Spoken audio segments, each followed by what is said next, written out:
شاہ صاحب اب بات کریں گے. شکریہ سر, تھینک یو ویری مچ.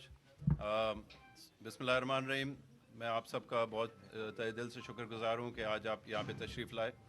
میں 16th اسمبلی کے جو نو منتخب ارکان ہیں, آج میں ان سب کو بھی مبارکباد دیتا ہوں کہ انہوں نے اپنا حلف اٹھایا, اور اس دعا کے ساتھ کہ انشاءاللہ یہ اسمبلی آئی ہے, یہ اپنا کام اچھی طریقے سے کرے گی, اور انشاءاللہ ایک بہتر اور مضبوط پاکستان آگے جا کے جلد آپ کو نظر آئے گا. جیسے ہمارے بھائی عطا طاہر صاحب نے بات کی کہ خان صاحب کا تو کوئی مینڈیٹ ہی نہیں, کس مینڈیٹ کی بنیاد پر وہ یہ خط لکھ رہے ہیں, اور ایک ایسے ادارے کو خط لکھ رہے ہیں جس کے لیے وہ خود فرماتے تھے کہ میں خودکشی کر لوں گا, میں خودکشی کر لوں گا لیکن کبھی ادھر نہیں جاؤں گا. اس کے بعد جب انہوں نے گئے بھی تو بہت ہی ٹف شرائط پہ انہوں نے اپنا وہ IMF کا پیکج لیا. اتنا ٹف پیکج تھا کہ اس کے اوپر ایک مہنگائی کا طوفان پاکستانیوں پہ برپا ہوا, اور پھر جب انہوں نے خود ہی دیکھا کہ اب ووٹ آف نو کانفیڈنس کامیاب ہو جا رہا ہے ان کے خلاف, تو انہوں نے خود اسی جو انہوں نے ہی پیکج انہوں نے سائن کیا تھا اسی سے وہ خود مکر گئے تاکہ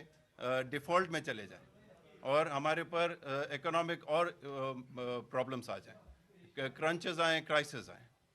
تو اب وہی عمران خان جو یہ ساری چیزیں کر چکا, اب ایک بار پھر وہ اٹیمپٹ کر رہا ہے کہ ایک بار پھر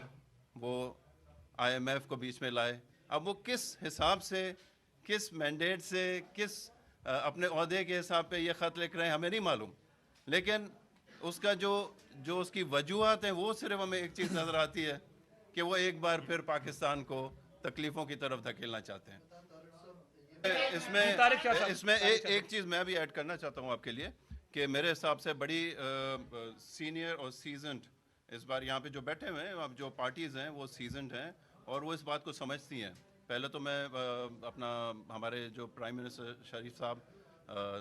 ان کو شہباز شریف صاحب کی ہم سپورٹ کر رہے ہیں اور ان کو مبارکباد بھی دیتے ہیں, اور زرداری صاحب کے لیے بھی سپورٹ ملی ہے. ہم آپس میں جو ایک سیٹ اپ بنا ہے وہ ماشاءاللہ ایک اسی لیے بن رہا ہے کہ ہم پاکستان کو مضبوط کرنا چاہ رہے ہیں. دیکھیں پاکستان پیپلز پارٹی کی جو سوچ ہے, بس ایک سیکنڈ ہوگا, پاکستان پیپلز پارٹی کی بھی جو سوچ ہے وہ یہی ہے کہ ابھی ہم اپنی طرف نہیں دیکھ رہے, ہم یہ دیکھ رہے ہیں کہ ہم نے مل جل کے اس ملک کو اس بحران سے نکالنا ہے, اور اسی وجہ سے ہم ساتھ بیٹھ کے اس بار